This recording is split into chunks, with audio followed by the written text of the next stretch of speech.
Hi, welcome back. Certainly glad you could join us today. Thought today we'd just do a fantastic little painting that I think you'll enjoy.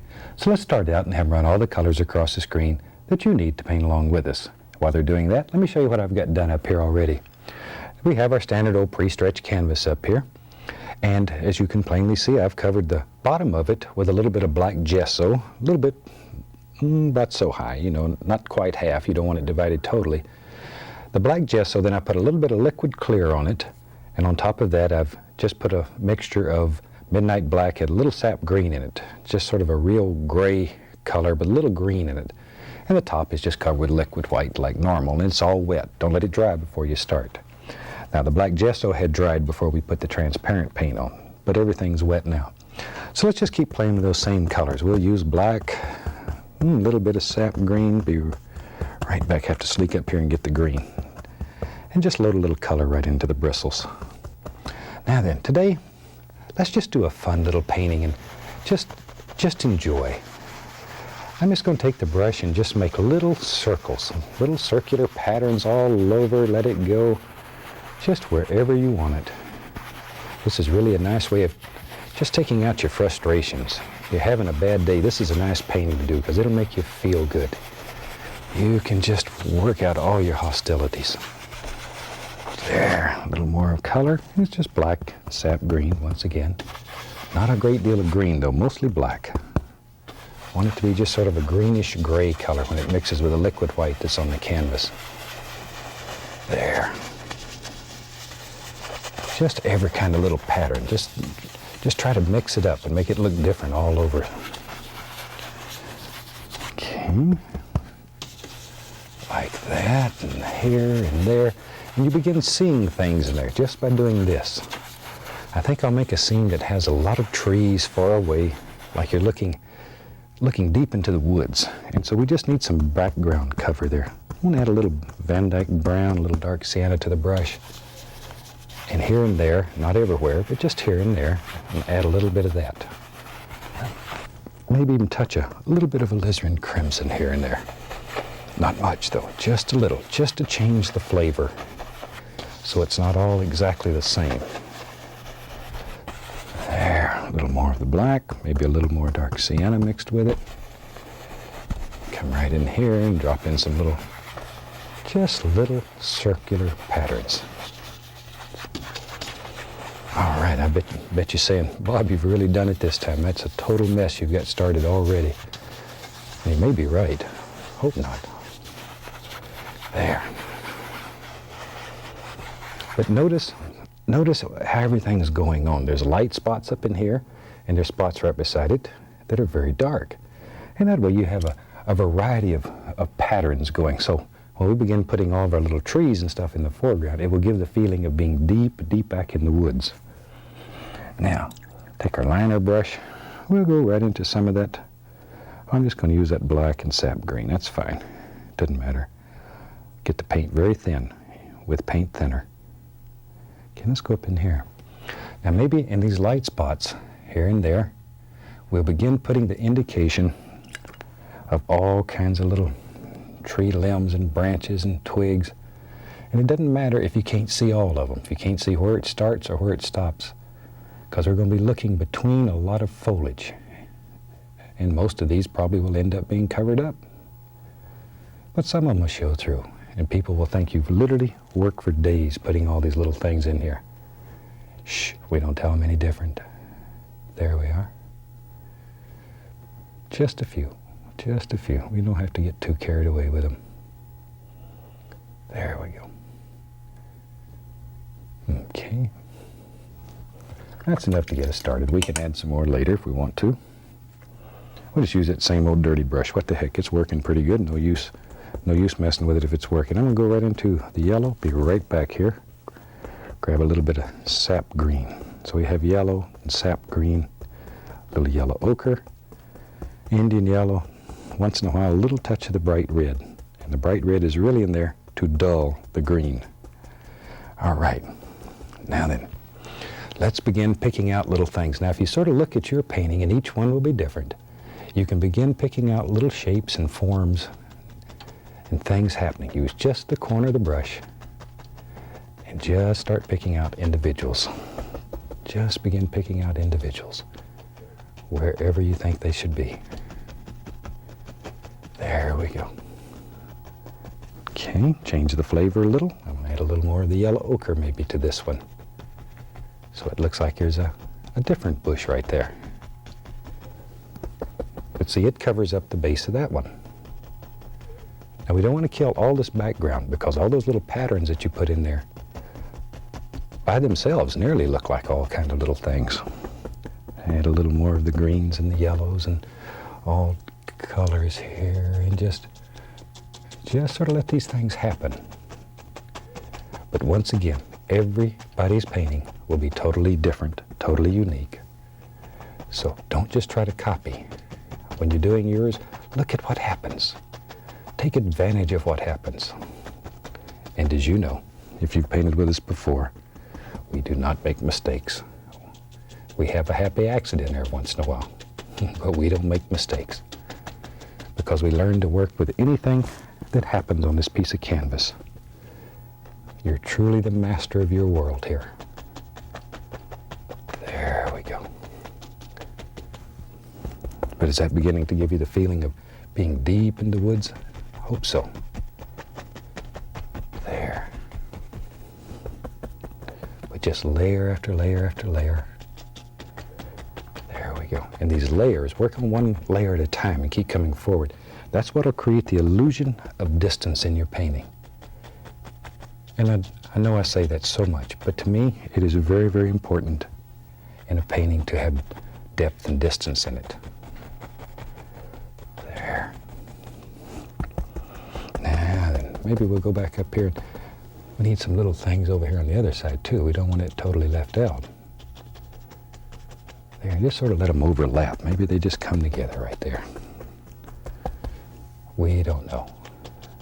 All kinds of things happen in the woods. This would be a fantastic place for my little squirrel to live. I got to show you another picture of that little rascal. If you've been with us during this series, I've showed you 2 or 3 times our little squirrel that we call Peapod, the pocket squirrel. And he's one of the most precious little creatures. And while I'm doing this, we'll just put him up here. Now, after he eats, that little rascal will sleep anywhere. He's the laziest little devil. Watch him, though. He just climbs up sometime. I have an old towel here, and he just climbed up in it and sort of made himself at home and kicked back. And oh, tummy's full, and it's a nice warm day, and off to sleep we'll go. But isn't he cute? And after he goes to sleep, you can literally just pick him up. Look at that. Looks like he's at the beach, doesn't he? Kick back there and getting a few rays. But that's how lazy that little rascal is after he gets his tummy filled. I think he's just one of the most precious little creatures I've ever had.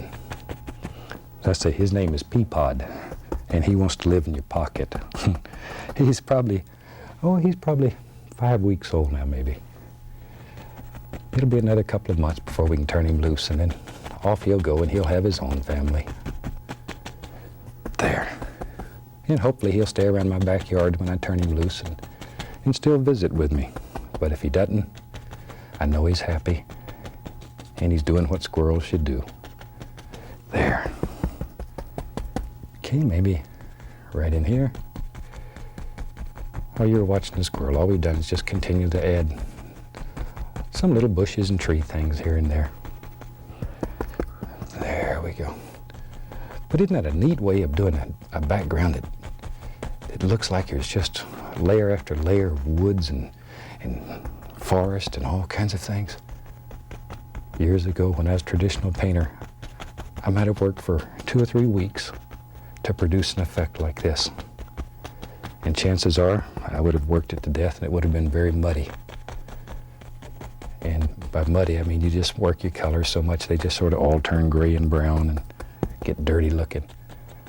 I had a lot of problems with that when I was a traditional painter. But this is so fast and so fresh that you don't have time hardly for it to get muddy. Now, as I mentioned earlier, we can take our black with a little green in it. We can go back here and there, and we can add in a couple more little sticks and twigs.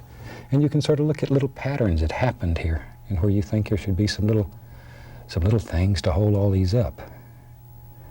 There, just wherever you want them. We don't want too many. Don't want too many. Maybe even right in here. Just, once again, every painting is going to be different, and that's what makes it great.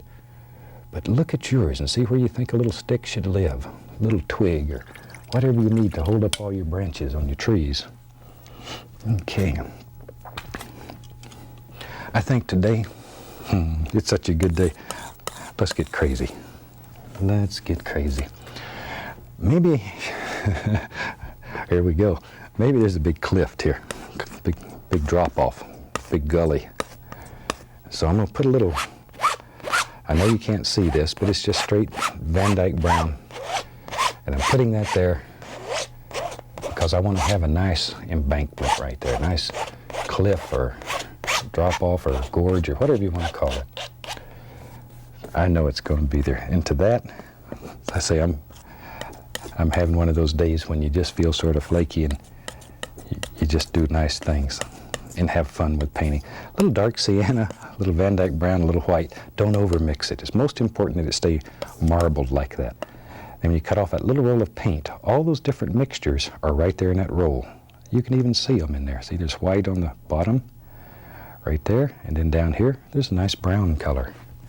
So it gives you all those little things happening. Now I want to show, this is why I put the brown there.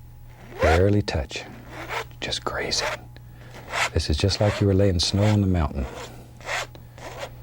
There we go. Just put in a few little things. Something like that. Probably makes no sense at all yet, but I have something in mind, I think. All right, let's go back. We'll go back to the old brush here that had the greens and stuff on it. Greens, yellow, yellow ochre, Indian yellow. Touch of bright red once in a while. But see how we're loading that brush? It's actually being pushed. Do it real slow so you can see. It's being pushed. And right there on the tip, you can see that little ridge of paint. Okay, let's go up here. Now with that little ridge of paint, I want to make some little grassy areas back here. But that's actually all you're painting with. See it? And now we'll have some little grassy areas, and they come right up here. And this is a very sharp drop off in my mind. So maybe there's some nice things that just literally hang right over the edges. And that easy you can make these. I like doing banks like this where you have all these little grassy things that hang over the edge. There. Those are fun to me. And people love these kind of little paintings. Of course, this black gesso, to me, is one of the neatest things that has ever been invented. I don't know why somebody didn't do it before I did. Now everybody's doing it. There. But isn't that neat? Maybe back here we'll have that one hang over too. I just like to see them weeds hanging over that. But look what a beautiful effect that creates right in there. My gosh, you could slip off in there and be there forever and ever. Nobody'd ever find you down in that big thing. There we go. Tell you what, if I'm going to fall off in there, I want to land on something soft. I find a fan brush and dip it in the liquid white into the titanium white. Gonna get a touch, be right back, a phthalo blue right in there. So we have liquid white to thin the paint, titanium white, and a little touch of phthalo blue. And maybe, here we go, right here, I see it. There's a little waterfall, lives right in there, that easy.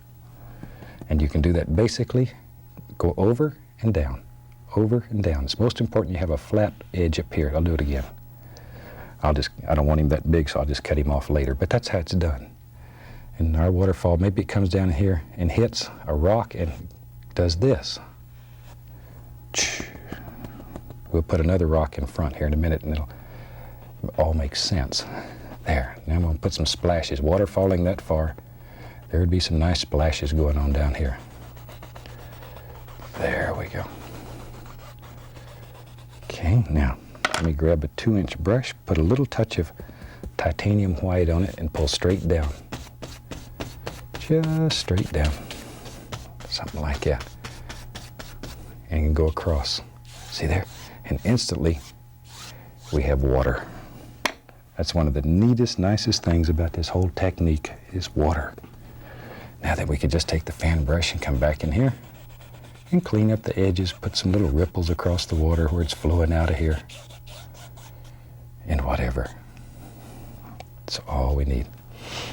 Now, back to our old knife, take some Van Dyke Brown, and in my mind there's going to be, maybe there's a projection comes out here, and you make any kind of little projection you want.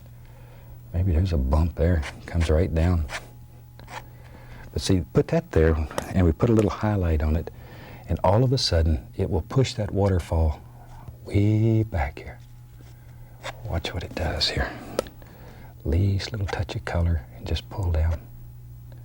Barely touching the canvas. But it'll have a tendency to push all of that back. And we can bring this one right out in front of it. There. Now, back to our old brush, it has the yellows and the greens on it. We can come right back in here. Let me get a little more color. Come right back in here and just let those things flow right over. Now, if you have trouble making the colors stick, add the least little touch of paint thinner to your brush.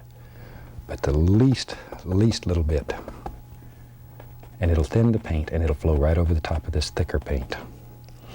Now then, over here on the other side, we have to have something to hold the other side in or it'll get away. Maybe right about here. Let's have a nice projection that comes out. Tell you what, this comes right down and all that's way back. See how you can change your mind? Just put things in there. And in your world, you can do this. Anything that you can imagine, you can have. At least on this piece of canvas. At least on this piece of canvas you can. I like that. That pushes all that back. Put a little water splashing around his foots. Right down here. Now here's a little trick. If you want to show water dripping down, lift it up. Now it looks like the water, see, is dripping down. Touch, up, and the water comes down. I know that sounds crazy, but it works. Trust me. Bet you heard that the last time you went to buy a used car, didn't you? Here we are. I want to take a little black, little blue, little lizard and crimson. Just make a dark color on the old 2-inch brush. I want to have a nice bush setting out here on this. So I need some dark in here. Just so when I put some light on, it'll show. I want to make that waterfall a little smaller. So all we'll do is just cut him down. See? You can cut the waterfall down to any size that you want it. Any size that you want it. All right. Now then, let's make it a little brighter. I want it to stand out. Oh, that's better. See, I just added a little bit more of the cad yellow to it so it would stand out against the background. Now, there's a lot of moisture if there's a waterfall here. And usually where there's a lot of moisture, the plants seem to hang more. They just get lazy because they don't have to work for water, I guess. Okay. Now, tell you what, maybe there's another big rock right here. And let's do this. Maybe we'll just pull it right on out here. This is just Van Dyke Brown. Little touch of dark sienna into it. Something like that. Now, back to our highlight color of brown and white. We'll just come right in here. Put the indication of a few little highlights. Don't want too much, it'll distract. And then right over this edge, I'm going to take a small knife and pull down. So that's very dark, so it looks like there's a little overhang there. Hope you can see that. That's sort of a sneaky little way of making like an overhang where you could stand and watch this beautiful little waterfall. And we'll have, maybe there's a little bush lives there. Little bushes live everywhere in our world. Little things just growing all out here. But when you're painting, make up little stories. Imagine that this place is real, at least in your mind. And mentally, if you can see it, you can paint it. And people ask, because we have almost 300 half-hour shows now, people say, where do you come up with all these ideas? Well, a lot of them come from people sending photographs of things they'd like to see painted. We get hundreds of photographs, and I paint a lot of pictures in those photographs. But a lot of them come from right here. I just sort of sit down and make up little stories. And it helps to be a little crazy, so that gives me a sort of an advantage. But in your world, just think about things, and mentally, if you can see them, you can do them. So just a little practice. Okay, we said we was going to get crazy. Shoot, I'd like to live right here, so I'm going to put me a house. I'm going to put me a house that lives right here. Maybe an old rundown house out here. I want a big house today. I draw little cabins all the time. Today, I want a big house. Since this is our world, we can do that. We can do that. And you like that little squirrel? Wasn't he the wildest thing? I like it when he just sort of lays around like that. I just think it's so cute. There. Well, this is going to be a big house. Great big house. And all we're doing here is just basically blocking it in. All we want to do is just come up with the basic shape of this old house. There, just Van Dyke brown, a little dark sienna here and there, but mostly Van Dyke brown. I have hit a little sienna. There. Okay. Well, now we got to make some big decisions here. Tell you what, let's do. I still have that same highlight color I was using down here. It's just brown and white. Maybe we'll just put the indication here of some old boards going this way. We usually make them the other way. But just touching and working your way across here. Give a little, tiny little pull down. There. Okay. Just keep it going. Back and forth. There. And vary the colors a little, because boards, some of them are lighter in color than others, and some are darker, and some weather better. Now then, if we take a clean, dry brush, one hair and some air, and just gently go across that. It makes a very nice old wood effect. That easy. Now, maybe this carpenter, maybe he had a toddy or two on the job, you know. That happens sometimes. So let's take, where does it happen sometime? Let's take dark sienna, Van Dyke brown, and just a little white. See, there's the old color we were using. Now here's the new color. See how much darker it is? This is going to be on the shadow side. So we'll come right over here. Maybe these boards on this side of the building go this way. Who knows? It's our building. We can make it any way we want it. Any way that we want it. And today, I think you ought to go that way. What the heck? Back to our brush. It's dry. Touch that. Give it a little pull. Now, tell you what, let's really get crazy. Take some white and some black, mix it together, make a gray, nice gray color. Use a little edge of the knife. Start right here at the roof and just begin pulling down and work into layers here. I want to create the illusion of some nice little shingles, just sort of gray shingles on this. But that's going to mix with that brown that's already on the canvas and give you all kinds of little variations, which are very nice. Very nice. There. See? There they come. Just shingle after shingle. Years ago, I was a carpenter, and I tell you this, it's not that easy to put shingles on a roof. And if you've ever watched Dana Jester, one of our teachers that's on the show frequently, he's one of our national staff of teachers. He's a fantastic painter. But if you ever watch him, for many years he too was a carpenter, so he can tell you it was not that easy to do.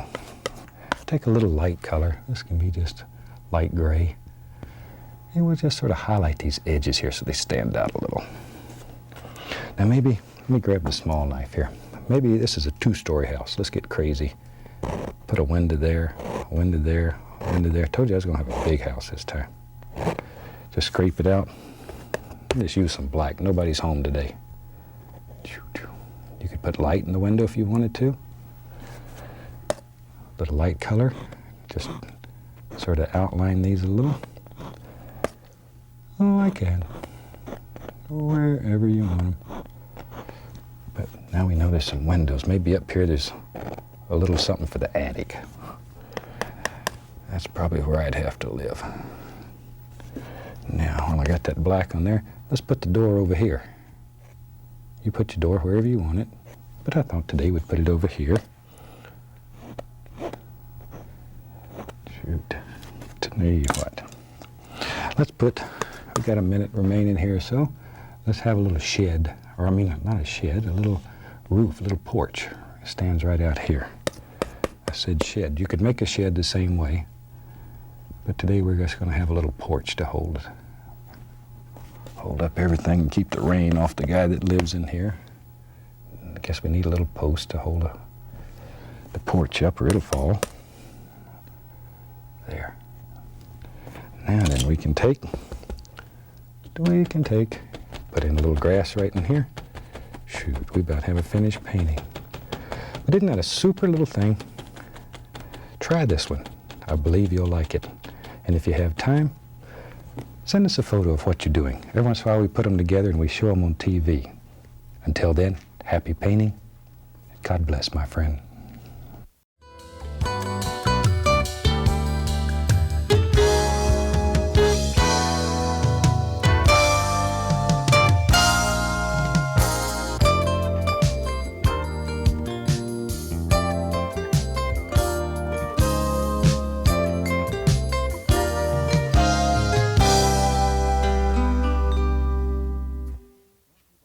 This program is brought to you by Northlight Books, publisher of over 200 how-to books and videos for fine artists and graphic designers, and by Langnickel, manufacturers of selected artist brushes.